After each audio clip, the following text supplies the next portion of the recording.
യോഗത്തിൻ്റെ അധ്യക്ഷൻ CN, വേദിയിലുള്ള NS ഉൾപ്പെടെയുള്ള ആദരണീയരെ, സ്നേഹം നിറഞ്ഞ സുഹൃത്തുക്കളെ, ഇവിടെ സൂചിപ്പിച്ച മാതിരി പ്രിയപ്പെട്ട സാനുമാഷിൻ്റെ വേർപാടിന് ഓഗസ്റ്റ് മാസം 2-ാം തീയതിയാകുമ്പോൾ ഒരു വർഷം തികയുകയാണ്. സാനുമാഷിൻ്റെ ഓർമ്മ എല്ലാ കാലത്തും നിലനിൽക്കും എന്ന കാര്യത്തിൽ നമുക്ക് സംശയമില്ല.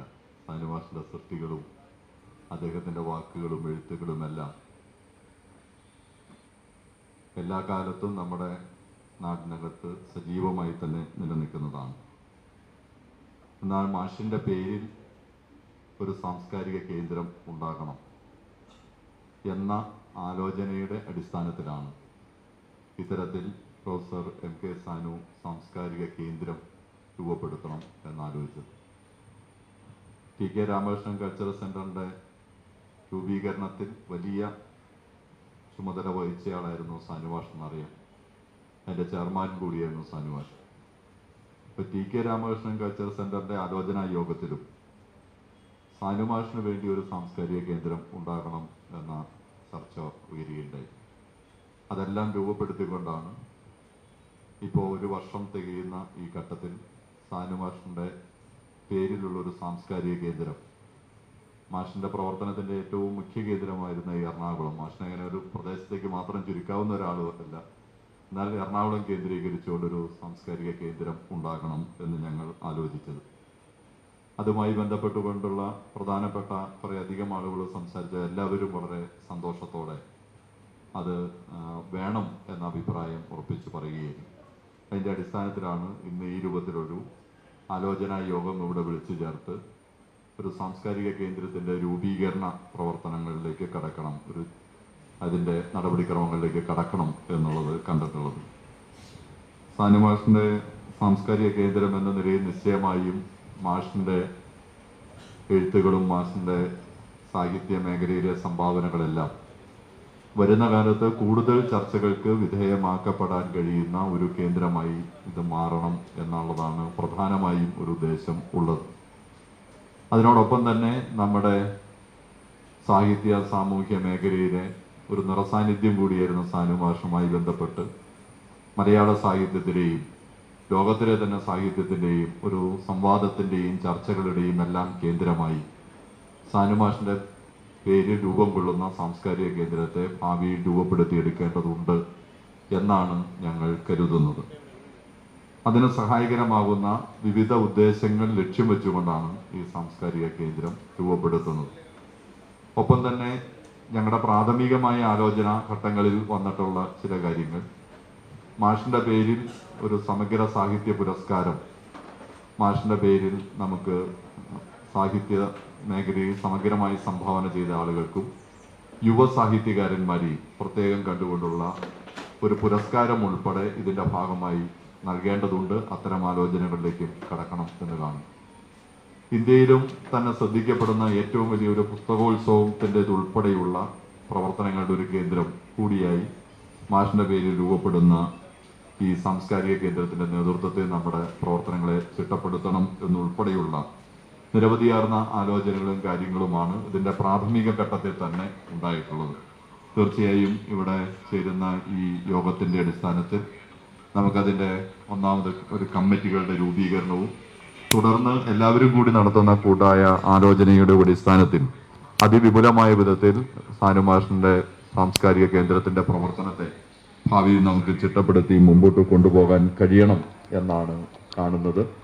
അതിനു വേണ്ടിയിട്ടുള്ള ഒരു ആലോചനാ യോഗം, രൂപീകരണ യോഗം എന്ന നിലയിലാണ് വളരെ പ്രധാനപ്പെട്ട സാംസ്കാരിക മേഖലയ്ക്കകത്ത് പ്രവർത്തിക്കുന്നവരുൾപ്പെടെയുള്ള വളരെ പ്രധാനപ്പെട്ടവരെ വിളിച്ചു ചേർത്തുകൊണ്ട് ഇന്ന് ഈ രൂപത്തിലൊരു യോഗം ഇവിടെ വിളിച്ചിട്ടുള്ളത്. ഇതിൻ്റെ മറ്റു കാര്യങ്ങളെല്ലാം ഇവിടെ പങ്കെടുക്കുന്നവരുൾപ്പെടെ ഓരോരുത്തരും പറയും, സാനുമാഷിനെ സംബന്ധിച്ചും മറ്റു കാര്യങ്ങളും. അതുകൊണ്ട് ഞാൻ അതിൻ്റെ വിശദാംശങ്ങളിലേക്കൊന്നും പോകുന്നില്ല.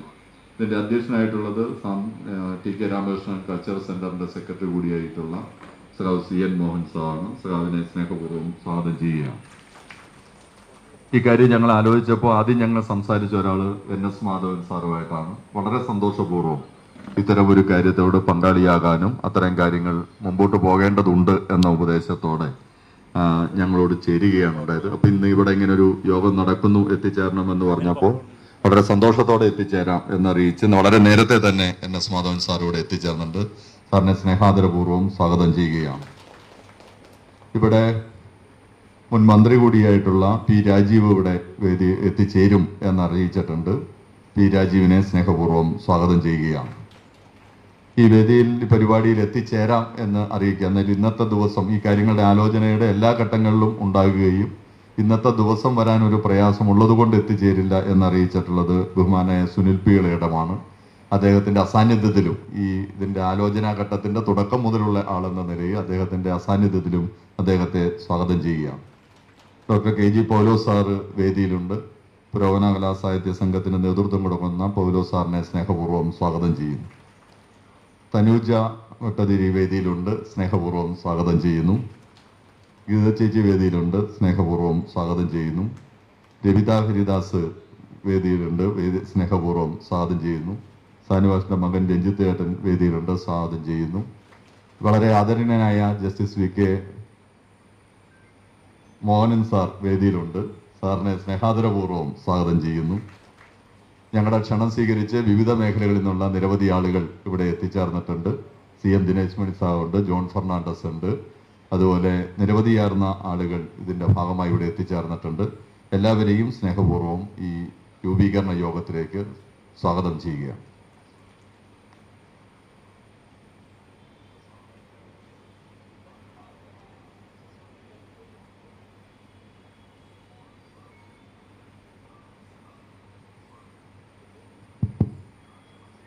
വേദിയിലുള്ള ആദരണീയരായ എഴുത്തുകാരെ,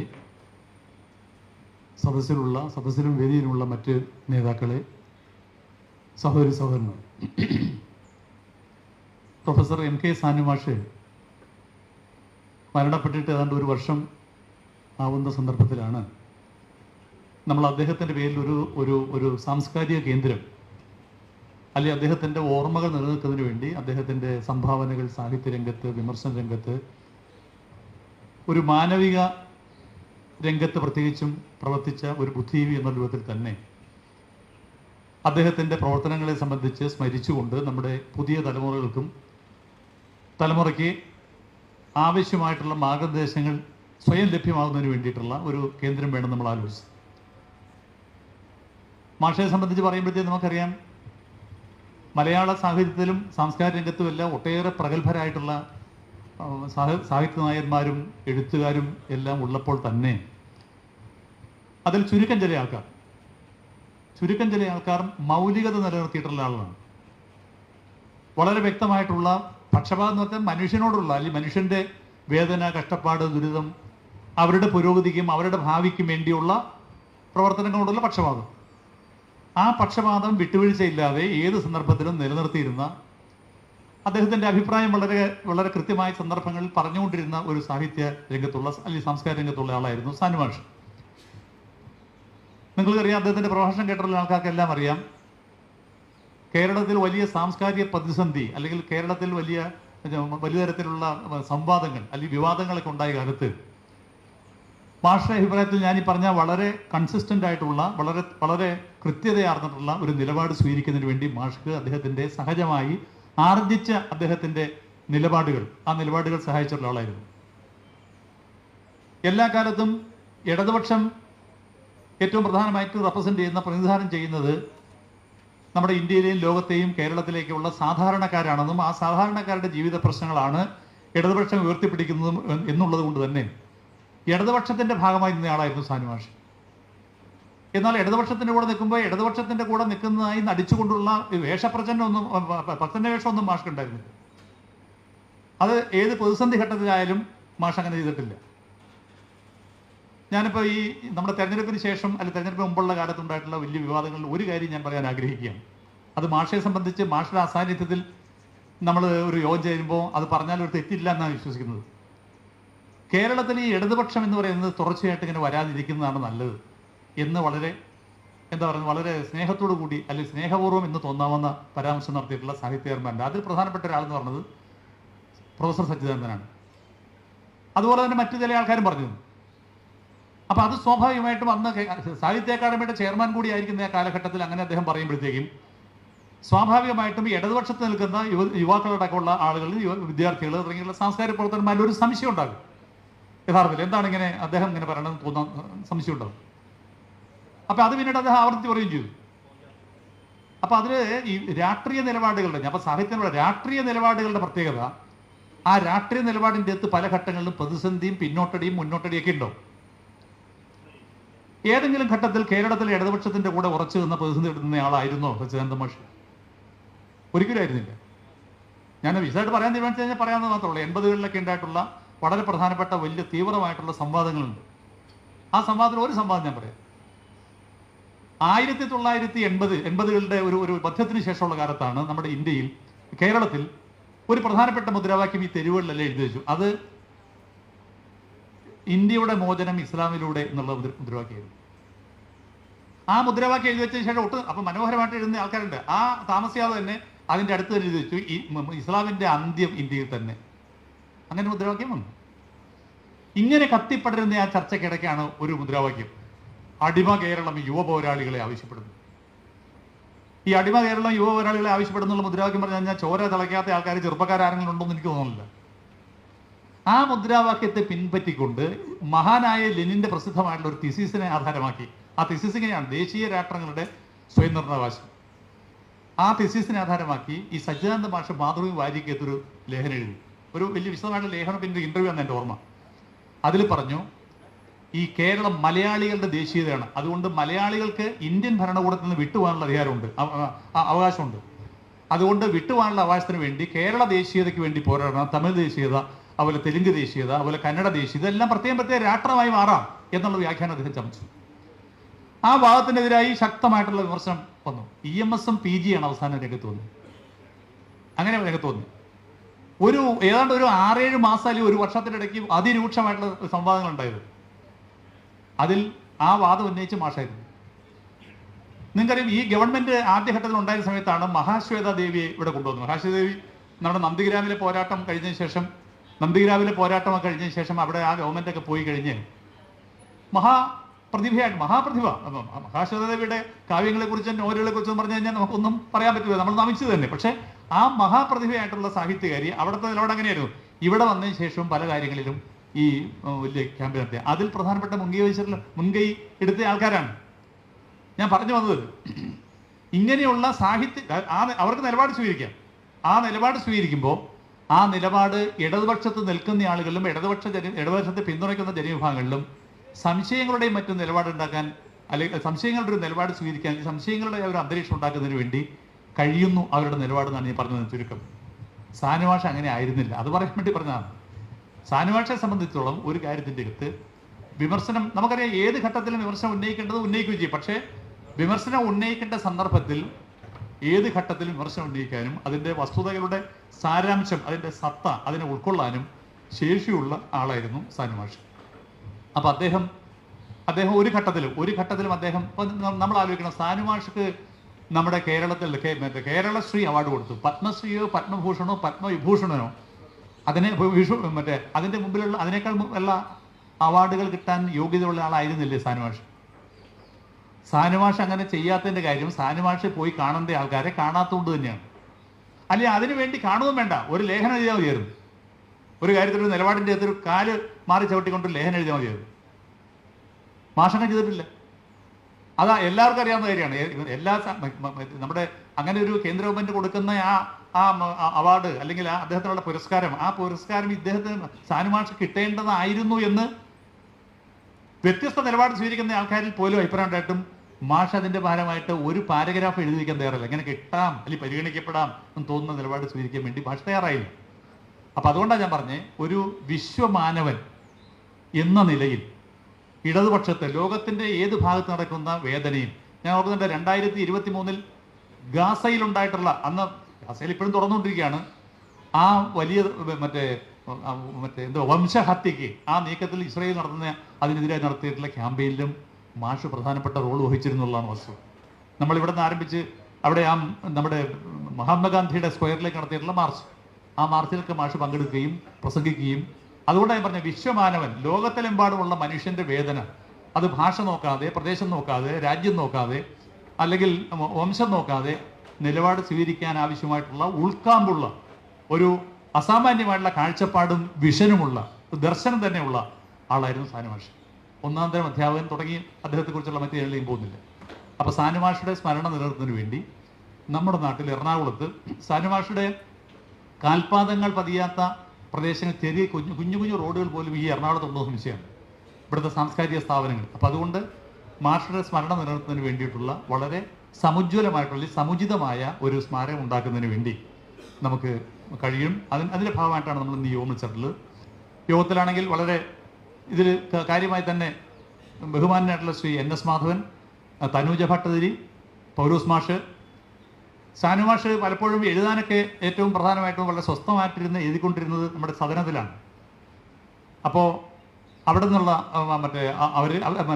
ബന്ധപ്പെട്ട ആൾക്കാർ, ഗീത തുടങ്ങിയിട്ടുള്ള ആൾക്കാർ, ഇവരെല്ലാം ഉണ്ട്. അപ്പം ഇത് നമുക്ക് എല്ലാ നിലയിലുമുള്ള ഒരു പങ്കാളിത്തോടു കൂടി നമുക്കൊരു സമുചിതമായിട്ടുള്ള സ്മാരകം നിർമ്മിക്കാൻ കഴിയും. അതിന് ഇവിടെ വന്നിട്ടുള്ള മഹാരഥന്മാരായിട്ടുള്ള സാഹിത്യ രംഗത്ത് എഴുത്തുകാരായിട്ടുള്ള ആൾക്കാർ ഉൾപ്പെടെ അവരെല്ലാവരെയും ഒരിക്കൽ കൂടി പ്രത്യേകമായി സ്വാഗതം ചെയ്തുകൊണ്ട് ഞാൻ എൻ്റെ അധ്യക്ഷ പ്രസംഗം അവസാനിപ്പിക്കുന്നു. ആദ്യമായി സംസാരിക്കുന്നതിന് വേണ്ടി വളരെ പ്രശസ്ത എഴുത്തുകാരനായിട്ടുള്ള നമുക്കെല്ലാം പ്രിയപ്പെട്ട വളരെ വ്യക്തമായിട്ടുള്ള ഒരു രാഷ്ട്രീയ പശ്ചാത്തലം പ്രത്യക്ഷമായി തന്നെ ഉണ്ടായിരുന്ന ബഹുമാനപ്പെട്ട ശ്രീ NS മാധവനെ ആദ്യമായി സംസാരിക്കുന്നതിന് വേണ്ടി ക്ഷണിച്ചുകൊണ്ട് ഞാൻ എൻ്റെ വാക്കുകൾ അവസാനിക്കുന്നു. നന്ദി.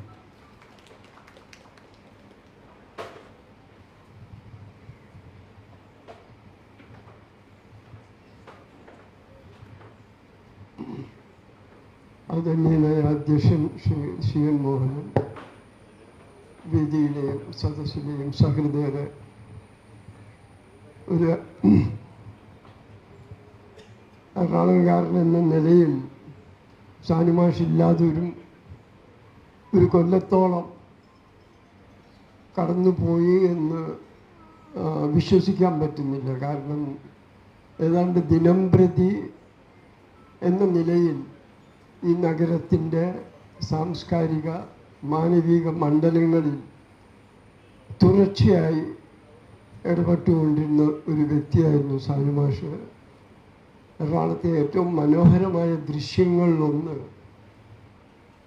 ഒരു കാലത്ത് വൈകുന്നേരങ്ങളിൽ അദ്ദേഹവും ജസ്റ്റിസ് VR കൃഷ്ണയ്യരും ഡോക്ടർ രാമേന്ദ്രൻ സാറും ആയിട്ടുള്ള ആ സായാഹ്ന പ്രയാണങ്ങൾ കണ്ടു നിൽക്കാൻ ആളുകൾ വന്നിരുന്നു.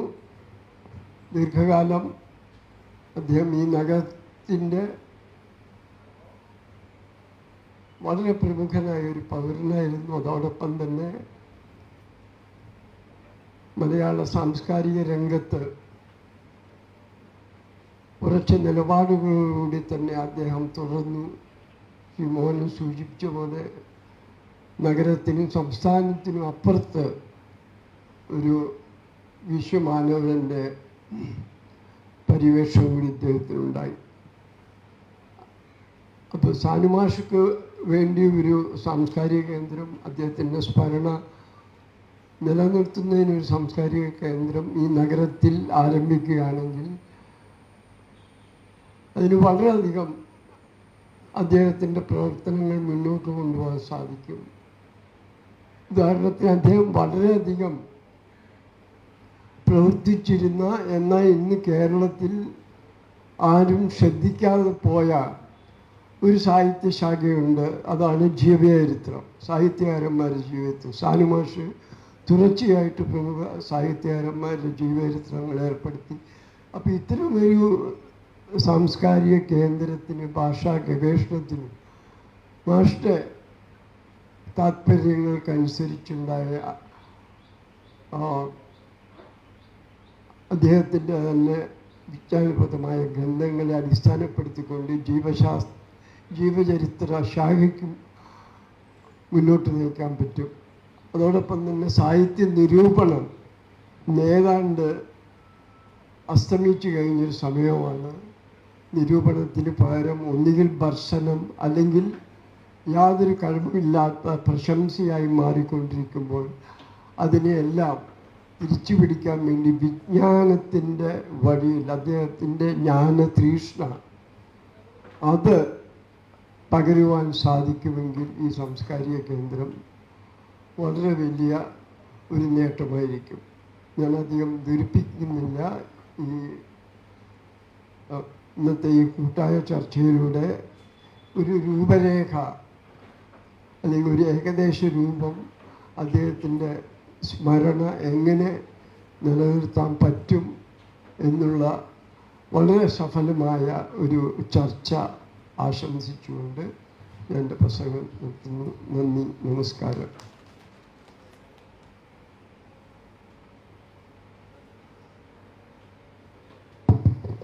പി രാജീവ് സംസാരിക്കും.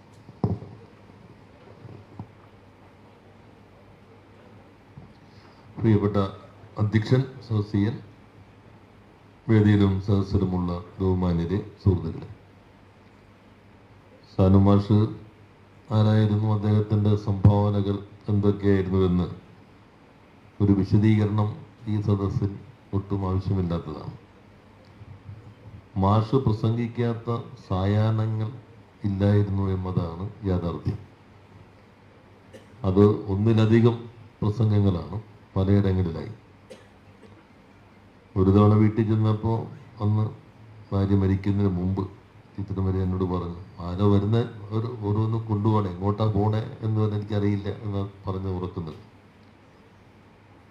നഗരത്തിൽ മാത്രമല്ല, ഇപ്പോൾ തിരഞ്ഞെടുപ്പൊക്കെ വരുമ്പോൾ ചെറിയ ചെറിയ യോഗങ്ങളിൽ പ്രസംഗിക്കാനും മാഷ് സന്നദ്ധമായിരുന്നു. പ്രഭാഷണമായിരുന്നു അദ്ദേഹത്തിൻ്റെ പ്രധാനപ്പെട്ട ഒരു രാഷ്ട്രീയ സാംസ്കാരിക ഇടപെടലിൻ്റെ തലം എന്നുള്ളത്. നേരത്തെ നമ്മുടെ പ്രിയപ്പെട്ട NS പറഞ്ഞതുപോലെ ജീവചരിത്രം മലയാളിക്ക് ഒരു നോവലൊക്കെ വായിക്കുന്ന പോലെ തന്നെ ജീവചരിത്രത്തിലൂടെ സഞ്ചരിക്കാൻ കഴിയുന്ന അതിമനോഹരമായ ഭാഷാ ശൈലിയിലൂടെ ഒരു പുതിയ അനുഭവം നൽകിയത് സാനുമാഷാണെന്ന് നമുക്കറിയാം. പ്രഭാഷകൻ, എഴുത്തുകാരൻ എന്നതോടൊപ്പം തന്നെ ഈ നഗരത്തിൻ്റെ അധ്യാപകൻ, മഹാരാജാസിൽ അധ്യാപകൻ എന്ന നിലയിൽ എത്രയോ തലമുറകൾക്ക് അദ്ദേഹം അറിവ് പകർന്നു നൽകുകയുണ്ടായി. ഇവിടെ നേരത്തെ സൂചിപ്പിച്ചതുപോലെ കൃഷ്ണയ്യർ സ്വാമിയും ഡോക്ടർ CK സാനുമാഷയും വൈകുന്നേരം, ഞാനൊക്കെ വിദ്യാർത്ഥി രാഷ്ട്രീയ പ്രവർത്തനത്തിനൊക്കെ ഉള്ള സമയം സദ്ഗമയിൽ വൈകുന്നേരങ്ങളിലൊക്കെ പോകുമല്ലോ. അപ്പോൾ മാഷക്ക് പ്രത്യേകിച്ച് അധികം ഭക്ഷണത്തോടൊന്നും മമതയുള്ള ആളല്ല, കുറച്ച് ഭക്ഷണം കഴിക്കുള്ളൂ. സ്വാമിക്ക് ഐസ്ക്രീം ഭയങ്കര ഇഷ്ടമാണ്. ഐസ്ക്രീം, പിന്നെ നല്ല കോഫി. സ്വാമി ഊണ് കഴിക്കുമ്പോൾ ഞങ്ങളൊക്കെ പറയാം, ഈ എല്ലാവരും തൈര് കൂട്ടി ചോറ് കഴിക്കുമ്പോൾ സ്വാമി ചോറ് കൂട്ടി തൈര് കഴിക്കുക. മാഷ് എല്ലാം വളരെ കുറച്ച് ഭക്ഷണമാണ്. ഇപ്പോൾ ഭരണ ചുമതലയുടെ ഭാഗമായി വന്നപ്പോൾ മാഷ് ഇടയ്ക്കൊക്കെ വിളിക്കുമല്ലോ, ഏതെങ്കിലും ആരെങ്കിലും വന്ന് മാഷെ കണ്ടാൽ മാഷ് വിളിക്കും. വിളിക്കുമ്പോൾ തന്നെ മാഷ് പറയും, ഞാനിത് പറഞ്ഞതേ ഉള്ളൂ, അതിൻ്റെ ബാക്കി വശങ്ങളെല്ലാം രാജീവനെ നോക്കിക്കൊള്ളു, ചെയ്യാൻ പറ്റുന്നത് ബുദ്ധിമുട്ടില്ലാത്തതിന് മാത്രം ചെയ്യാവൂ. ആളെ നിർത്തിക്കൊണ്ട് തന്നെ മാഷത് പറയുകയുണ്ടായി. എന്നാൽ എന്തായാലും നമ്മൾ ചെയ്തു കൊടുക്കേണ്ടതാണെന്ന് പറഞ്ഞൊരു കാര്യമുള്ളൂ, അത് നമ്മുടെ സദനത്തിൻ്റെ ഭൂമിയുടെ പ്രശ്നം മാത്രമാണ്. അതിൽ പിന്നെ നമ്മൾ നിർബന്ധമായും ചെയ്തു കൊടുക്കേണ്ടതാണ് എന്ന് എന്നോട് പ്രത്യേകം പറയുകയുണ്ടായി. നമ്മത്തെ റവന്യൂ മന്ത്രി രാജനോട്. മാഷുമായി ഒന്നിച്ച് പങ്കെടുത്തൊരു അവസാനത്തെ ചടങ്ങുകളിലൊന്നും അതാണെന്ന് തോന്നുന്നു. അവിടുത്തെ സദനത്തിൻ്റെ രേഖകൾ കൈമാറുന്ന ചടങ്ങായിരുന്നു. വളരെ ലളിതമായി എല്ലാവരുമായി തുല്യഭാവത്തോടു കൂടി മാഷുമായി സംസാരിക്കുമ്പോൾ ഒരേപോലെ ആയിരിക്കും എല്ലാവരും, ഒരേ തുല്യഭാവത്തോടു കൂടി സംസാരിക്കാൻ കഴിഞ്ഞിരുന്നു. മാഷയുടെ സംഭാവന നിലനിർത്തുന്നതിനുള്ള ഒരു സംവിധാനം എന്ന നിലയിലാണ് ഇപ്പോൾ ഇങ്ങനെ ഒരു കേന്ദ്രം ആലോചിച്ചിട്ടുള്ളത്. നേരത്തെ നമ്മുടെ അധ്യക്ഷൻ കൂടിയായ CN പത്മനാഭൻ പറഞ്ഞ ഒരു കാര്യം ശരിയാണ്. ഈ ഗവൺമെൻറ് എപ്പോഴും പത്മ അവാർഡുകൾക്ക് ശുപാർശ സമർപ്പിക്കുമ്പോൾ എല്ലാ തവണയും സമർപ്പിക്കുന്ന ശുപാർശകളിലൊന്നാണ് സാനുമാഷകൾ. ഒരിക്കൽ ഞങ്ങൾ തമാശയായിട്ട് നമ്മളൊന്ന് ശുപാർശ ചെയ്യാതിരുന്നാൽ കിട്ടുമെന്നൊന്ന് നോക്കാം എന്ന് ഒരിക്കൽ പറയുകയുണ്ടായി. ഒരിക്കൽ പോലും അർഹമായ ഒന്ന് അദ്ദേഹത്തെ തേടി വന്നില്ല. പക്ഷെ അതിനേക്കാൾ അപ്പുറത്ത് നമ്മുടെ സമൂഹത്തിൽ മാഷ്ക്ക് സ്ഥാനമുണ്ട് എന്ന് എല്ലാവർക്കും അറിയാം. അദ്ദേഹത്തിൻ്റെ ജീവിതകാലം എന്തിനാണോ സമർപ്പിച്ചത്, ആ നിലപാടുകൾ, മതനിരപേക്ഷ രാഷ്ട്രീയ നിലപാട്, സാംസ്കാരിക നിലപാട്, അത് ഇന്നത്തെ കാലത്തിൻ്റെ സവിശേഷതകൾക്കനുസരിച്ച് മുന്നോട്ട് കൊണ്ടുപോകാൻ ഈ കേന്ദ്രം സഹായകരമാകും എന്ന് ഞാൻ പ്രതീക്ഷിക്കുന്നു. പ്രത്യേകിച്ചും ഇന്നത്തെ പ്രധാനപ്പെട്ട ഒരു മണ്ഡലം സാംസ്കാരിക രാഷ്ട്രീയമാണ്. പലതരത്തിൽ നമ്മുടെ നാട്ടിൽ ഏകാധിപത്യ പ്രവണതകൾ, നവഫാസിസ്റ്റ് പ്രവണതകൾ ഒക്കെ ശക്തിപ്പെട്ടുകൊണ്ടിരിക്കുന്ന കാലമാണ്. ഇപ്പോൾ കണ്ടില്ലേ, വളരെ പ്രശസ്തനായ ടെലിഗ്രാഫിൻ്റെ എഡിറ്റർ തന്നെ സ്വന്തം മകളുടെ വിവാഹത്തിന് പോലും പോകാൻ പറ്റാതെ ഇന്ത്യക്കാരനാണെന്ന് തെളിയിക്കാൻ രേഖകളൊന്നുമില്ലാതെ ഇപ്പോൾ കഴിയേണ്ടി വന്ന ഒരു സാഹചര്യം മാധവേട്ടൻ്റെ പണ്ടത്തെ കഥയിൽ പറഞ്ഞതിനേക്കാളും കുറെ കൂടി തീക്ഷ്ണമായി ഇപ്പോൾ നേരിട്ട് നമ്മുടെ അനുഭവങ്ങളിലേക്ക് വന്നിരിക്കുകയാണ്. അത്തരം ഘട്ടത്തിൽ കൾച്ചറൽ പൊളിറ്റിക്സിന് സവിശേഷമായ പ്രാധാന്യമുണ്ട്. ഏത് പ്രലോഭനം വന്നാലും, ഏത് തരത്തിലുള്ള സ്നേഹം കൊണ്ടുള്ള സമ്മർദ്ദം വന്നാലും തൻ്റെ രാഷ്ട്രീയ നിലപാടിൽ ഒരിക്കൽ പോലും മാറ്റം വരുത്താനായി മാഷ് തയ്യാറായിരുന്നില്ല എന്നത് തന്നെയാണ് സാനു മാഷിന്റെ പ്രത്യേകത. ആ ഉത്തരവാദിത്വം നമുക്ക് എല്ലാവർക്കും കൂടി തുടർന്നു കൊണ്ടുപോകാം എന്ന് മാത്രം സൂചിപ്പിച്ചുകൊണ്ട് വാക്കുകൾ അവസാനിപ്പിക്കുന്നു. എല്ലാവർക്കും നന്ദി. അടുത്തതായി സംസാരിക്കുന്നത് നമ്മുടെ മലയാളത്തിലെ പ്രസിദ്ധ കഥാകൃത്തും മലയാളത്തിലെ കാവ്യരംഗത്ത് നമുക്കെല്ലാം അഭിമാനമായിരുന്ന ലളിതാംബിക അന്തർജനത്തിൻ്റെ കൊച്ചുമകളുമായ, അത് സാഹിത്യരംഗത്ത് വിശേഷമല്ല, കൊച്ചുമകളുമായ ശ്രീമതി തനുജ പട്ടതിരിയെ സംസാരിക്കുന്നതിന് ക്ഷണിക്കുന്നു.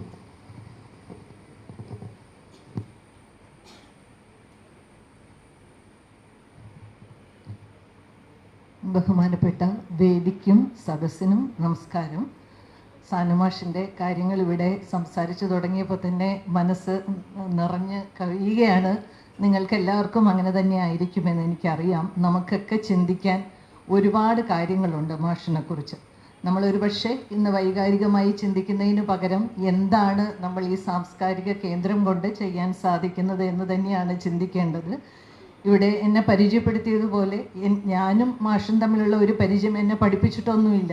പക്ഷേ വലിയ വലിയ അടുപ്പമായിരുന്നു, എന്നോട് സ്നേഹമായിരുന്നു, വാത്സല്യമായിരുന്നു.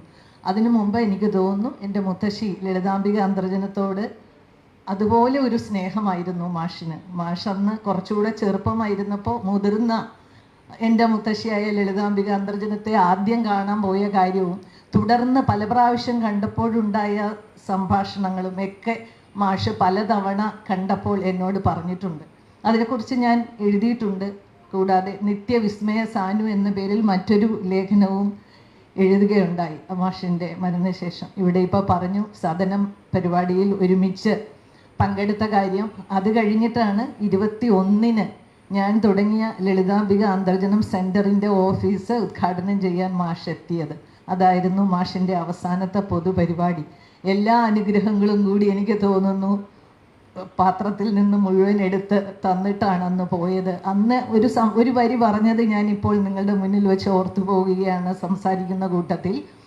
ഒരുപക്ഷെ ഈ സെൻറ്ററും ഇവിടെയുള്ള പ്രവർത്തനങ്ങളും ഇതുമായി ബന്ധപ്പെട്ട സാഹിത്യ പ്രവർത്തനങ്ങളും ഒന്നും കാണാൻ ഞാൻ ജീവിച്ചിരിക്കും എന്നെനിക്ക് തോന്നുന്നില്ല, ഉണ്ടാവില്ലായിരിക്കാം. പക്ഷെ തീർച്ചയായും ഈ പ്രവർത്തനങ്ങളൊക്കെ ഞാൻ കാണുക തന്നെ ചെയ്യും. അങ്ങനെ ഒരു വരി പറഞ്ഞു. അപ്പം നമ്മളിപ്പോൾ ചെയ്യാൻ പോകുന്നത് മാഷ് കാണുന്നുണ്ട് എന്ന് തന്നെയാണ് എൻ്റെ വിശ്വാസം. സൂര്യൻ ഒന്നേ ഉള്ളൂ, പക്ഷേ ഭൂമിയിലുള്ള എല്ലാ ജീവജാലങ്ങൾക്കും അതിൻ്റെ സൂര്യകിരണങ്ങൾ എത്തുന്നുണ്ട് പല വിധത്തിൽ, പല ഊഷ്മാവിൽ. അതുപോലെ മാഷ് ഒന്നേ ഉള്ളെങ്കിൽ നമ്മൾക്കെല്ലാം മാഷിൻ്റെ ചിന്തകളുടെ കിരണങ്ങൾ നമ്മളിലെല്ലാം പല രീതിയിൽ എത്തുന്നുണ്ട്. അതുകൊണ്ട് മാഷിനെക്കുറിച്ച് കൂടുതൽ പറയേണ്ട. മാഷിനെക്കുറിച്ച് നമ്മളെല്ലാവരും, ഒരുപക്ഷെ നിങ്ങളിൽ ഓരോരുത്തരും അതേ തിരിച്ചറിവോടെയാണ് നിങ്ങൾ ഇരിക്കുന്നത്, മാഷിനെ ഓർത്തുകൊണ്ടാണ് ഇരിക്കുന്നത് എന്ന് പറഞ്ഞുകൊണ്ട് ഈ പഠന കേന്ദ്രത്തിന്, ഈ ഒരു സാംസ്കാരിക കേന്ദ്രത്തിന് എന്ത് ചെയ്യാൻ പറ്റും എന്നുള്ളത് ഇവിടെ സംസാരിച്ചവർ ഇതിനു മുൻപ് പറഞ്ഞു. തീർച്ചയായിട്ടും ഇവിടെ അവാർഡുകളുടെ കാര്യം പറഞ്ഞു. എൻ്റെ അഭിപ്രായത്തിൽ നാഷണൽ ലെവൽ, ഇൻ്റർനാഷണൽ ലെവൽ തന്നെ ആ അവാർഡുകൾ സംഘടിപ്പിക്കണം എന്നുണ്ട്. ഇവിടെയുള്ളത് കൂടാതെ ഇവിടെ നമ്മൾ പറയുമ്പോൾ മാഷിൻ്റെ ജീവിതം മൊത്തമായി നമുക്ക് നോക്കുകയാണെങ്കിൽ അറിയാം, സാഹിത്യത്തിലുണ്ട്, വൈജ്ഞാനിക മേഖലകളിലുണ്ട്, ജീവചരിത്രത്തിലുണ്ട്, അതുകൂടാതെ അധ്യാപനത്തിലുണ്ട്. അങ്ങനെ പല രീതിയിലാണ്, പലതരം താല്പര്യങ്ങളിലാണ്. അപ്പോൾ ഏറ്റവും പുതിയ ചിന്തകൾ എനിക്ക് അത്ഭുതം തോന്നിയിട്ടുണ്ട്. സംസാരിക്കുമ്പോൾ ധാരാളം സംസാരിക്കാൻ പറ്റിയിട്ടുണ്ട് മാഷുമായിട്ട്. അതെനിക്ക് കിട്ടിയ ഏറ്റവും വലിയൊരു അനുഗ്രഹമായിട്ടാണ് ഞാൻ കാണുന്നത്. അപ്പോൾ ഒരുപക്ഷെ ചിലപ്പോഴൊക്കെ ഒന്ന് പ്രകോപിപ്പിക്കാനായിട്ട് ഞാൻ മാഷിനോട് സംസാരിക്കാറുണ്ട്. ചില പെട്ടെന്ന് ദഹിക്കാത്ത വിഷയങ്ങളൊക്കെ, ഏറ്റവും പുതിയ കുട്ടികൾ പറയുന്ന വിഷയങ്ങളൊക്കെ കേൾക്കുമ്പോൾ അതൊക്കെ മാഷിനോട് ഞാൻ സംസാരിച്ചിട്ടുണ്ട്. മാഷ് അത് വളരെ ശാന്തമായും അത് വളരെ ഗൗരവമായും കണ്ട് അതിനെക്കുറിച്ച് ഏറ്റവും പുതിയ ചിന്തകൾ പങ്കുവെക്കുന്ന ആളായിരുന്നു. അങ്ങനെ ഒരിക്കലും ഞാൻ പറഞ്ഞു, ഇന്നത്തെ പെൺകുട്ടികൾക്കൊന്നും വിവാഹം കഴിക്കാൻ താല്പര്യമില്ല എന്നാണല്ലോ മാഷെ പറയുന്നത്, മാഷിന് അതിനെക്കുറിച്ച് എന്താ അഭിപ്രായം? ഇതൊന്നും എഴുതാൻ വേണ്ടി ചെയ്തൊന്നുമല്ല, ചുമ്മാ ചോദിച്ചത്. അതെന്താ അഭിപ്രായം? പല പെൺകുട്ടികളും ഇപ്പോൾ പറയുന്നുണ്ട്, ഞാൻ കാണുന്ന പല കുട്ടികളും, അയ്യോ വേണ്ട, വിവാഹം വേണ്ട, എന്തിനാണ് വിവാഹം, ഒരു വീട്ടിൽ തളച്ചിടാനല്ലേ, അങ്ങനെ പറയുന്നുണ്ടല്ലോ. അപ്പം പക്ഷെ പറഞ്ഞു, അങ്ങനെ ചിന്തിച്ചാൽ ഒരു കുറ്റവും പറയാനില്ല. ഞാൻ ധാരാളം പെൺകുട്ടികളെ അങ്ങനെ ഞാനും കാണുന്നുണ്ട് ധനുജ, എന്തുകൊണ്ടാണ് പറയുന്നതെന്ന് പറഞ്ഞിട്ട് അതിന് അക്കമിട്ട് കാരണങ്ങൾ മാഷ് പറഞ്ഞു. നമ്മളിങ്ങനെ വെറുതെ പറയുന്ന പോലെയല്ല, അക്കമിട്ട് കാരണങ്ങൾ മാഷ് ഇന്ന കാരണങ്ങൾ കൊണ്ടാണ്, എന്തുകൊണ്ടാണ് പുരുഷാധിപത്യം എന്ന് പറഞ്ഞാൽ പുരുഷന്മാരോടുള്ള എതിർപ്പല്ല, കുടുംബാധിപത്യം എന്ന് പറഞ്ഞാൽ കുടുംബത്തിനുള്ള അവമതിയുമല്ല, പക്ഷെ എങ്ങനെയാണ് സ്ത്രീകളിൽ കൂടുതൽ കാര്യങ്ങൾ അടിച്ചമർത്തപ്പെടുന്നതും, അതും അതുവരെ ഓടിച്ചാടി നടന്ന ഒരു കുട്ടി ഒരു ഭാര്യയായി കഴിയുമ്പോൾ, ഒരു കുടുംബത്തിലെ ആളായി കഴിയുമ്പോൾ എങ്ങനെ അവളുടെ ചിറകുകൾ കരിഞ്ഞു പോകുന്നു എന്നുള്ളതിനും മാഷ് വളരെ വ്യക്തമായ ഒരു ഉത്തരം തന്നപ്പോൾ ഞാൻ ആലോചിച്ചു, ഏറ്റവും പുതിയ കുട്ടികളുടെ കൂടെയാണല്ലോ, അതും പെൺകുട്ടിയുടെ കൂടെയാണല്ലോ മാഷിൻ്റെ, അതും 90 കഴിഞ്ഞ് 95 കഴിഞ്ഞിരിക്കുന്ന സമയത്ത് മാഷ് പറയുന്നത്, ചിന്തിക്കുന്നതെന്ന് വിചാരിച്ചു. അപ്പോൾ ഏറ്റവും പുതിയ കാലത്തെക്കുറിച്ചും ഏറ്റവും പുതിയ തലമുറയെക്കുറിച്ചും ഏറ്റവും പുതിയ മനുഷ്യരെക്കുറിച്ചും ഏറ്റവും ശക്തമായി ചിന്തിച്ചിരുന്ന ആളാണ് മാഷ്. അപ്പോൾ നമ്മൾ മാഷിനെ കുറിച്ച് എന്ത് സങ്കല്പിക്കുമ്പോഴും ഏറ്റവും പുതിയ കാര്യങ്ങളായിരിക്കണം എന്നാണ്, ഏറ്റവും പുതിയ തലമുറയ്ക്ക് ഉപയോഗപ്പെടുന്നത്, യൂണിവേഴ്സിറ്റികളിൽ പ്രയോജനപ്പെടുന്നത്, ഏറ്റവും പുതിയ തലമുറ കൈയടിച്ച് സ്വീകരിക്കുന്നത്, അത്തരം കാര്യങ്ങളാണ് നമ്മൾ ചെയ്യേണ്ടതെന്നാണ് എനിക്ക് തോന്നുന്നത്. തീർച്ചയായും എഴുത്തുകാർ എന്ന നിലയിൽ മാത്രമല്ല, ഞാനൊരു എഴുത്തുകാരി എന്നുള്ള നിലയിലും എഴുത്തുകാർക്ക് വേണ്ടി പല പ്രവർത്തനങ്ങൾ ചെയ്യുന്ന ഒരാളെന്ന നിലയും ഞാൻ പറയുന്നു, എഴുത്തുകാർക്ക് വേണ്ടി മാത്രമല്ല, പക്ഷേ സ്ത്രീകൾക്ക് വേണ്ടിയും ഈ സാംസ്കാരിക കേന്ദ്രത്തിൽ സ്ത്രീകളുടെ, നമുക്കിപ്പോൾ തോന്നാം, കുറേ പേർക്കെങ്കിലും തോന്നാം ഇനി എന്ത് സ്വാതന്ത്ര്യം, അതൊക്കെ ഒരുപാട് ഡിബേറ്റ് ചെയ്യാനുള്ള കാര്യമാണ്. അതിപ്പോൾ നമുക്ക് സംസാരിച്ചാൽ തീരുന്ന വിഷയവുമല്ല. പക്ഷേ സ്ത്രീകൾ ഇനിയും സാംസ്കാരികമായി ഒരുപാട് മുന്നോട്ട് വരാനുണ്ട്. നമ്മൾ കിട്ടി എന്ന് പറഞ്ഞിരിക്കുന്ന ഒന്നും യഥാർത്ഥത്തിൽ കിട്ടിയ സ്വാതന്ത്ര്യമൊന്നുമല്ല. എങ്ങനെയാണ് സമൂഹത്തെ മുന്നോട്ട് കൊണ്ടുപോകേണ്ടത്, അതിൽ സ്ത്രീകൾ എവിടെ ഉണ്ടാകണം, എങ്ങനെ ഉണ്ടാകണം, ഒരുമിച്ചുണ്ടാകണം എന്നുള്ളൊരു വലിയ ചിന്തയാണ്. മാഷ് ചിന്തിച്ചിരുന്ന ഒരു വിഷയമാണ്. മറ്റ് പല വിഷയങ്ങൾക്കും പ്രാധാന്യം കൊടുക്കുന്നതോടൊപ്പം തന്നെ ഒരു സ്ത്രീ എന്ന നിലയിൽ, ഒരു എഴുത്തുകാരി എന്ന നിലയിൽ എനിക്ക് പറയാനുള്ളത്, ഈ പഠന കേന്ദ്രത്തിൽ, ഈ സാംസ്കാരിക കേന്ദ്രത്തിൽ സ്ത്രീകൾക്കും അവരുടെ ആശയങ്ങളും സംവാദങ്ങളും പങ്കുവെക്കാനും അവർക്ക് പ്രാധാന്യം കൊടുക്കുന്ന പല കാര്യങ്ങൾ ഉണ്ടാകാനും ഇതിൻ്റെ ഭാരവാഹികൾ ശ്രമിക്കണം എന്ന് മാത്രം പറഞ്ഞുകൊണ്ട്, എല്ലാവിധ പരിപാടികൾക്കും പരിപൂർണ പിന്തുണ. അത് ഒരു സാംസ്കാരിക കേന്ദ്രത്തിന് പ്രഖ്യാപിക്കുന്ന ഇതൊന്നുമല്ല, എൻ്റെ സ്വന്തം കാര്യത്തിന്, ഞാൻ എൻ്റെ സ്വന്തം ആൾക്ക് വേണ്ടി ചെയ്യുന്നതായിട്ട് തന്നെ സങ്കല്പിച്ചുകൊണ്ട് ഞാനിവിടെ എല്ലാത്തിനും ഉണ്ടാകും എന്ന് മാത്രം പറഞ്ഞുകൊണ്ട് എൻ്റെ വാക്കുകൾ നിർത്തുന്നു. നന്ദി, നമസ്കാരം. KG പോലീസ് സംസാരിക്കും.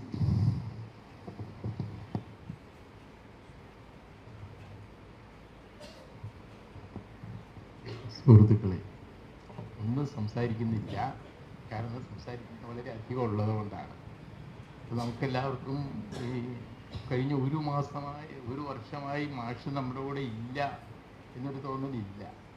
ഈ കൂട്ടത്തിൽ എവിടെയെങ്കിലും ഉണ്ടാകും എന്ന രീതിയിൽ അത്ര നമ്മോട് അടുത്ത് പെരുമാറിയ ആളാണ് സാനിമാഷ്. ഞാനിവിടെ ഇരുന്ന് ആലോചിക്കുമായിരുന്നു, എനിക്ക് സാനിമാഷുമായിട്ട് എത്ര വർഷത്തെ പരിചയമുണ്ടെന്ന് ഞാൻ ആലോചിക്കുകയായിരുന്നു. കിട്ടില്ലേ? എത്ര വർഷത്തെ പരിചയമുണ്ടെന്ന് ആലോചിക്കുമായിരുന്നു. 20 വർഷമെങ്കിലും ഉള്ള ബന്ധം ഞങ്ങൾ തമ്മിൽ ആത്മാർത്ഥമായിട്ടുണ്ട്. എൻ്റെ ഏത് പുസ്തകത്തിനായാലും ആദ്യം സാറിനെ കാണിക്കട്ടെ, സാറ് തന്നെയാണ് മിക്ക പുസ്തകത്തിനും അവതാരിക ചെയ്യുന്നത്, പല പുസ്തകത്തിനും.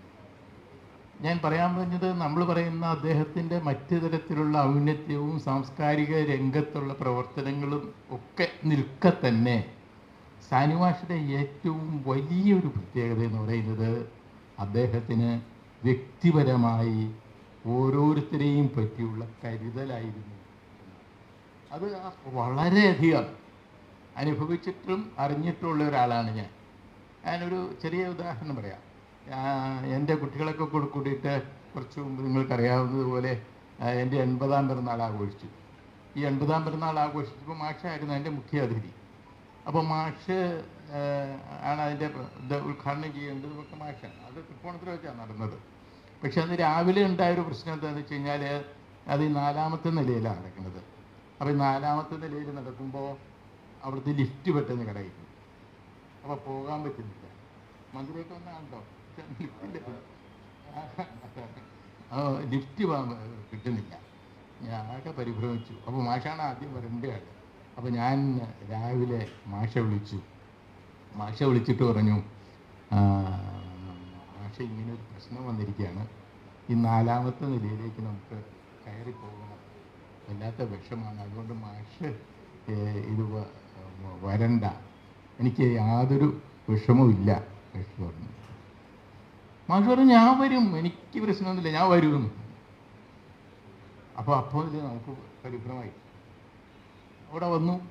അപ്പോൾ അവിടെ വന്നപ്പോൾ മാഷ് പറഞ്ഞു ഞാൻ കയറാം, 4 നിലയത്ര മുകളിലേക്ക്, നമുക്ക് ധൈര്യം വരുമില്ലല്ലോ. അപ്പോൾ നമ്മൾ ആ മീറ്റിംഗ് മാഷക്ക് വേണ്ടിയിട്ട് ഉദ്ഘാടന സമ്മേളനം താഴത്തെ ഗ്രൗണ്ട് ഫ്ലോറിൽ നിർത്തിയിട്ട് മന്ത്രിക്ക് എന്ന് പറയുമ്പോൾ നമ്മൾ താഴത്തെ ഇത് കഴിഞ്ഞിട്ട് മുകളിലേക്ക് കയറണേ ഉള്ളൂ. ഞാൻ സൂചിപ്പിച്ചെന്താണെന്ന് വെച്ച് കഴിഞ്ഞാൽ മാഷക്ക് വേറെ ആർക്കാണെങ്കിലും തോന്നുക ആ മീറ്റിങ്ങിന് വരണ്ട എന്ന് പറഞ്ഞു, അത് സൗകര്യമായി എന്ന് പറയുകയും അത് വിഷമമാണ് 4ാം നിലയിലേക്ക് കയറേണ്ട എന്ന് വിചാരിക്കുകയും ചെയ്യും. പക്ഷെ മാഷിൻ്റെ സൗഹൃദത്തിൽ മാഷത് അങ്ങനെ ഓർക്കുകയില്ല. നമ്മുടെ സ്വന്തം കാര്യം ചെയ്യുന്നത് പോലെ തന്നെ എല്ലാ കാര്യങ്ങളിലും മാഷ് ഓർക്കുമായിരുന്നു. അത്ര വലിയ കരുതൽ മാഷക്ക് നമ്മെ പറ്റി ഉണ്ടായിരുന്നു. അപ്പോൾ മാഷയുടെ ഏറ്റവും വലിയ സ്മാരകമായിട്ട് ഭാഗ്യവശാൽ നമുക്ക് കിട്ടിയിരിക്കുന്നത് മാഷയുടെ സമ്പൂർണ്ണ കൃതികൾ നമുക്ക് ലഭിച്ചിട്ടുണ്ട്. ഈ സമ്പൂർണ്ണ കൃതികൾ നമുക്ക് ലഭിച്ചത് മാഷ് ഭൗതികമായി നമ്മുടെ കൂടെ ഇല്ലെങ്കിലും മാഷയുടെ അസാന്നിധ്യം ഈ സമൂഹം അറിയാത്ത രീതിയിൽ അതിനെ പ്രയോജനപ്പെടുത്താൻ, അതിനെപ്പറ്റിയുള്ള ചർച്ചകളും കാര്യങ്ങളും അത്തരത്തിലുള്ള എല്ലാ രീതിയിലുള്ള സാംസ്കാരിക പ്രവർത്തനങ്ങളും നടത്തുന്നതിന് നമുക്കത് വലിയ ഒരു മുതൽക്കൂട്ടാണ്. ആ സമ്പൂർണ്ണ കൃതികൾ ഇങ്ങനെ നമ്മുടെ കയ്യിലുള്ളത്. ഏതായാലും മാഷയുടെ ഓർമ്മ എപ്പോഴും നമ്മുടെ കൂടെ നിൽക്കാൻ, മറക്കുമെന്നല്ലാട്ടോ ഞാൻ പറഞ്ഞത്, മാഷെ അത് മറക്കാൻ പറ്റില്ല, പക്ഷെ എപ്പോഴും നമ്മുടെ കൂടെ ഉണ്ട് എന്ന് തോന്നാൻ നമുക്ക് ഉചിതമായ രീതിയിലൊരു സ്മാരകം ഉണ്ടാകണം. അത് നമ്മളെല്ലാവരും കൂടി തീരുമാനിക്കും. ഇങ്ങനെ എന്നോട് 4:30 ഇപ്പോൾ മീറ്റിംഗ് വരണമെന്ന് പറഞ്ഞപ്പോൾ ഞാൻ ഉദ്ദേശിച്ചില്ല ഇത്രയും ആളുകളെ കൂടെ വന്ന് കൂടുമെന്ന്. ഇത് സാധാരണ നിലയിലൊരു ആലോചനാ യോഗത്തിന് നമ്മൾ വെച്ച് കഴിഞ്ഞാൽ അതൊക്കെ എന്താ വേണ്ടത് വെച്ചാൽ അവർ ചെയ്തോട്ടെ, നടക്കട്ടെ. ഇത്രയും വലിയ ആളുകൾ വന്ന് കൂടിയിരിക്കുന്നത് തന്നെ നമ്മുടെ സാനു മാഷിയുടെ കാര്യം എന്താണ് ആലോചിക്കേണ്ടതെന്ന് വിചാരിക്കാനാണ്. ആ ഒരു വ്യക്തിപരമായ കരുതൽ നമ്മുടെ ഓരോരുത്തരെയും സംബന്ധിച്ച് മാഷക്കുണ്ടായിരുന്നു. ആ കരുതലാണ് ഇന്നും നമ്മുടെ മനസ്സിൽ ഉണ്ടാകുക. അത് നിലനിർത്തുന്നതിനാവശ്യമായ രീതിയിൽ നമുക്ക് ഉചിതമായ സ്മാരകം നിർമ്മിക്കണം. അതിനെപ്പറ്റി നമുക്ക് കാര്യമായിട്ട് ആലോചിക്കാം. ജസ്റ്റിസ് VK മോഹൻ സംസാരിക്കും.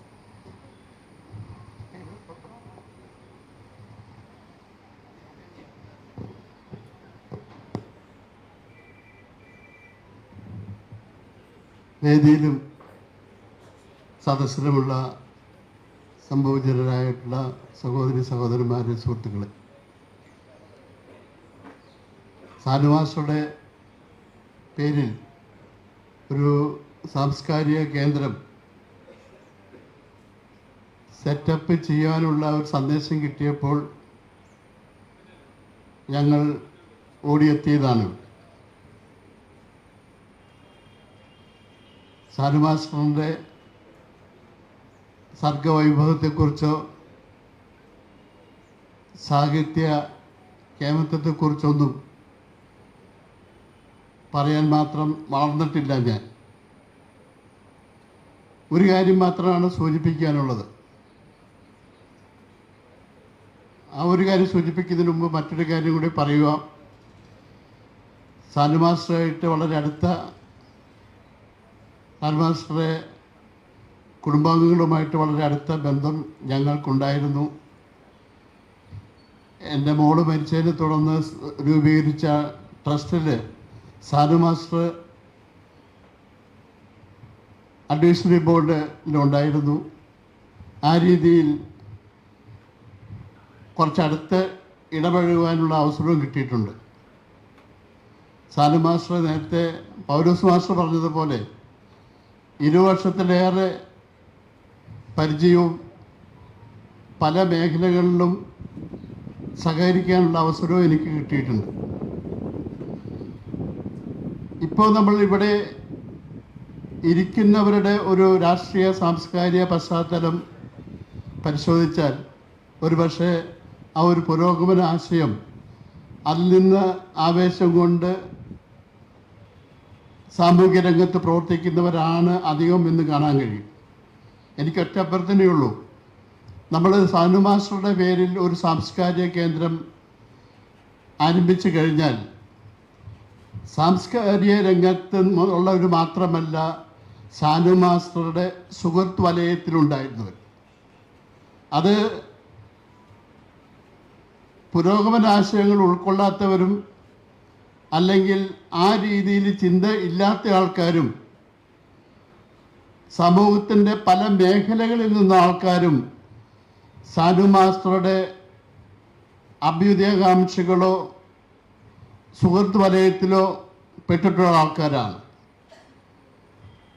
ഇപ്പോൾ മാസ്റ്ററുടെ ജന്മദിനത്തിൽ സ്ഥിരമായിട്ട് ഞങ്ങൾ പോയി മാസ്റ്ററെ കാണാറുണ്ടായിരുന്നു.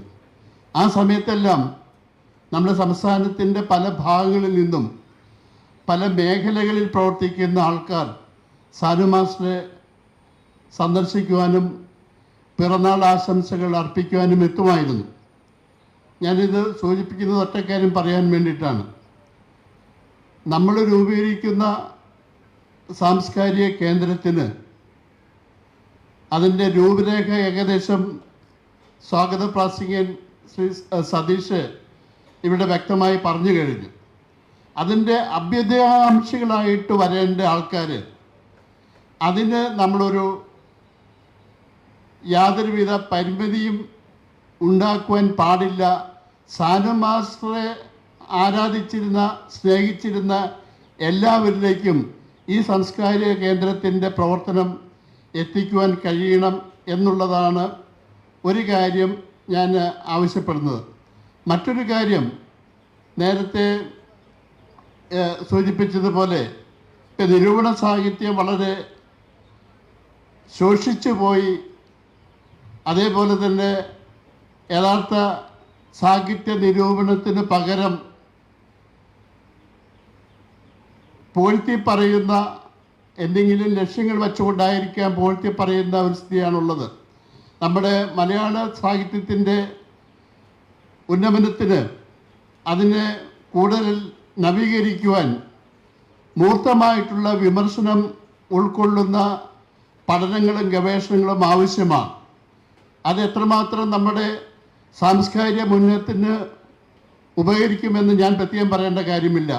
അതുകൊണ്ട് തന്നെ തീർച്ചയായിട്ടും അത് സംസ്ഥാന നിലവിലാണെങ്കിലും അഖിലേന്ത്യാ നിലവാരത്തിലാണെങ്കിലും അല്ലെങ്കിൽ ലോക നിലവാരത്തിലാണെങ്കിലും പുരസ്കാരങ്ങൾ ഏർപ്പെടുത്തുമ്പോൾ മാസ്റ്ററുടെ തന്നെ ഏറ്റവും പ്രധാനപ്പെട്ട ഐച്ഛിക വിഷയമായിട്ടുള്ള ഈ നിരൂപണ ശാഖയ്ക്ക് പ്രത്യേകം ഊന്നൽ കൊടുക്കണമെന്ന് മാത്രം അഭ്യർത്ഥിച്ചുകൊണ്ട് ഇവിടെ ഇന്ന് രൂപീകരിക്കാൻ പോകുന്ന ഇതിൻ്റെ പ്രവർത്തനത്തിന് എല്ലാവിധ ആശംസകളും അർപ്പിച്ചുകൊണ്ട് ഞാൻ എൻ്റെ വാക്കുകൾ അവസാനിപ്പിക്കുന്നു. നന്ദി, നമസ്കാരം.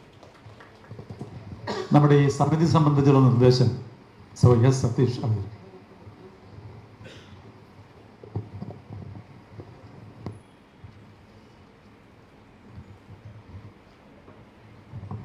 നമ്മളിതിൻ്റെ MK സാനു സാംസ്കാരിക കേന്ദ്രത്തിൻ്റെ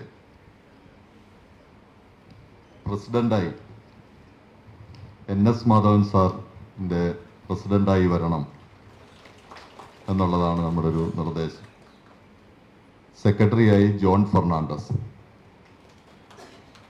ഇതിൻ്റെ വൈസ് പ്രസിഡൻ്റായി സുനിൽ പി ഇളയിടം, ജോയിന്റ് സെക്രട്ടറിയായി രവിത ഹരിദാസ്, ട്രഷററായിട്ട് PHM ഇസ്മയിൽ, കൂടാതെ എൻ്റെ കമ്മിറ്റി അംഗങ്ങളായി P Rajeev, CN Mohanan, S Satheesh, M Anilkumar, doctor KG Paulose, Thanuja Bhattathiri, Geetha MR, Ranjith സാനുവാഷ്ണവൻ, Ranjith Sanu, advocate TP Ramesh, advocate Ron Basty, ഇങ്ങനെ ഒരു 15 പേരടങ്ങുന്ന കമ്മിറ്റിയും ആദ്യം പറഞ്ഞവർ അതിൻ്റെ ഭാരവാഹികളുമായിട്ടുള്ള ഒരു കമ്മിറ്റി രൂപപ്പെടുത്തണം എന്ന ഒരു നിർദ്ദേശമാണ് പറയാനുള്ളത്. പാസ്സാക്കല്ലോ. അടുത്തത് നന്ദി രേഖപ്പെടുത്തുന്നതിന് വേണ്ടി ഇതിലെ അംഗത്വത്തെ സംബന്ധിച്ച് മുഴുവൻ ആളുകൾ കൂടെ പങ്കെടുത്ത എല്ലാവരും ഈ ആലോചനാ യോഗത്തിന്റെ ഭാഗമാണ് എന്നുള്ള നിലയിൽ ഈ സാംസ്കാരിക കേന്ദ്രത്തിന്റെ അംഗത്വം എടുക്കണം. അപ്പോൾ 100 രൂപ പ്രവേശന ഫീസും 100 രൂപ അംഗത്വ ഫീസും എന്നുള്ളതാണ് ഇതിന്റെ ബൈലോയിൽ വിവക്ഷിച്ചിട്ടുള്ളത്. അത് നമ്മുടെ കമ്മിറ്റി കൂടിയിട്ട് എന്തെങ്കിലും ഭേദഗതി വേണമെങ്കിൽ നമുക്ക് ആലോചിച്ചിട്ട് പിന്നീട് പറയാവുന്നതാണ്. ലൈഫ് മെമ്പർഷിപ്പ് എന്ന നിലയിൽ 2000 രൂപയുടെ മെമ്പർഷിപ്പ് എന്നുള്ളതാണ് ഇതിന്റെ ബൈലോയിൽ പറഞ്ഞിട്ടുള്ളത്. ഇവിടെ പങ്കെടുത്ത് ഒപ്പുവെച്ചിട്ടുള്ള മുഴുവൻ ആളുകളും അതിന്റെ അംഗത്വം എടുക്കണം. ബാക്കിയുള്ളവർ കമ്മിറ്റി കൂടിയതിന് ശേഷം അംഗത്വം എടുക്കുന്നതും മറ്റു കാര്യങ്ങൾ നമുക്ക് ആലോചിക്കാം.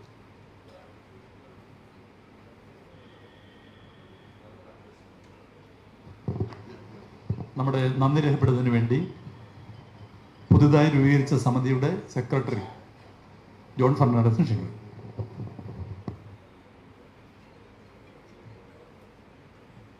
അംഗത്വം നൽകുന്നതുമായി ബന്ധപ്പെട്ട് P രാജീവ് ഒരു നിർദ്ദേശം വെച്ചിട്ടുണ്ട്. അത് വിദ്യാർത്ഥികൾക്ക് ഈ പൈസയുടെ കാര്യത്തിൽ ഇളവ് അനുവദിക്കണമെന്നാണ്. കമ്മിറ്റി കൂടി ആ നിലക്ക് പരിശോധിച്ച് തീർച്ചയായും ആ കാര്യം പരിഗണിക്കും എന്നാണ് പറയാറുള്ളത്. മറ്റൊരു കാര്യം, ഈ സാംസ്കാരിക കേന്ദ്രത്തിൻ്റെ പ്രവർത്തനങ്ങൾക്കുള്ള ഓഫീസ് ഈ TK രാമകൃഷ്ണൻ സാംസ്കാരിക കേന്ദ്രത്തിൽ തന്നെയാണ്. അതിൻ്റെ മുകൾ നില ഈ പ്രൊഫസർ LK സാനു സാംസ്കാരിക കേന്ദ്രത്തിൻ്റെ ഓഫീസായി പ്രവർത്തിപ്പിക്കണം എന്നാണ് ആലോചിച്ചിട്ടുള്ളത്.